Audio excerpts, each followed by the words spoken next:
अस्सलामु अलैकुम वरहमतुल्लाहि वबरकातुहू। नाज़रीन, इस्तकबाल है आपका हमारे यूट्यूब चैनल हमद टीवी देवबंद पर। नाज़रीन किराम, इस वक्त की बड़ी खबर आपके साथ शेयर कर रहे हैं। जहां नाज़रीन बतला दें आपको कि दारुल उलूम देवबंद ने शान रिसालत में गुस्ताखी की शदीद मजम्मत करते हुए हुकूमत से कानून को सख्त बनाने और मुलजिमान के खिलाफ सख्त कार्रवाई का मुतालबा किया है। नाज़रीन बतला दें आपको कि दारुल उलूम देवबंद ने अपने लेटर पैड पर एक प्रेस नोट जारी किया है। दारुल उलूम देवबंद हुकूमत हिंद से मुतालबा करता है कि तौहीन मजहब से मुतालिक कानून को मज़ीद सख्त बनाया जाए ताकि आज़ादी गुफ्तार के नाम पर किसी मजहब के खिलाफ लबकुशाई न की जा सके।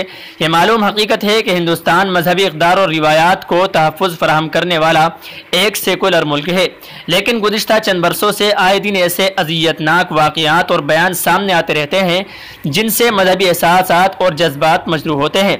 फ़िरका परस्त और शिद्दत पसंद अनासिर और उनका हमनवा मीडिया हर रोज़ दिल आज़ार गुफ्तगू करने लगा है। जैसे जैसे फ़िरका वारियत को शह मिल रही है, मजहबी शख्सियात और मजहबी किताबों को भी हदफ तनकीद बनाया जाने लगा है। नाज़रीन किराम, दारुल उलूम देवबंद अपने लेटर पैड पर लिखता है कि जिसके सबब आलमी सतह पर हमारे देश को सेकुलर और इंसाफ पसंद शबी को नुकसान पहुँच रहा है। दारुल उलूम देवबंद के लिए भी ऐसा होना बाइस तशवीश है, चूँकि ये आज़ाद हिंदुस्तान और उसका सेकुलर किरदार हमारे अकाबिर की बेमिसाल कुर्बानियों का नतीजा है। इस मुल्क की नेकनामी के लिए उलमाए दारुल उलूम देवबंद की कुर्बानियाँ जग ज़ाहिर हैं।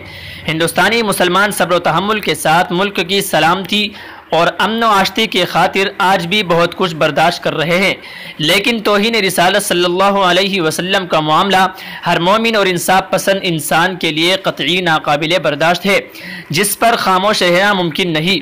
गुज़िश्ता दिनों हमारे मुल्क में इहानत रसूल का जो दिलखराश वाक़या पेश आया, उसकी जितनी भी मजम्मत की जाए वो कम है। उसके खातियों को करार वाक़ई सज़ा मिलनी चाहिए। हम नहीं चाहते वतन अजीज़ में एक दूसरे के खिलाफ तौहीन मजहब की मुकाबला आराई शुरू हो जाए और मज़ीद जग हसाई। इसलिए हम हुकूमत हिंद से मुतालबा करते हैं कि इष्ट निंदा पर मरबूत मजबूत वाज़े कानून साजी हो ताकि किसी मजहब या मजहबी पेशवा की तौहीन न की जा सके। मौलाना मुफ्ती अबुल कासिम नौमानी, मुहतमिम दारुल उलूम देवबंद। जी हाँ नाज़रीन किराम, ये दारुल उलूम देवबंद ने लेटर पैड पर जारी किया है अपना प्रेस नोट। आपकी इसके मुताल्लिक क्या राय है, कमेंट करके ज़रूर बतलाइएगा। अस्सलामु अलैकुम वरहमतुल्लाहि वबरकातुहू।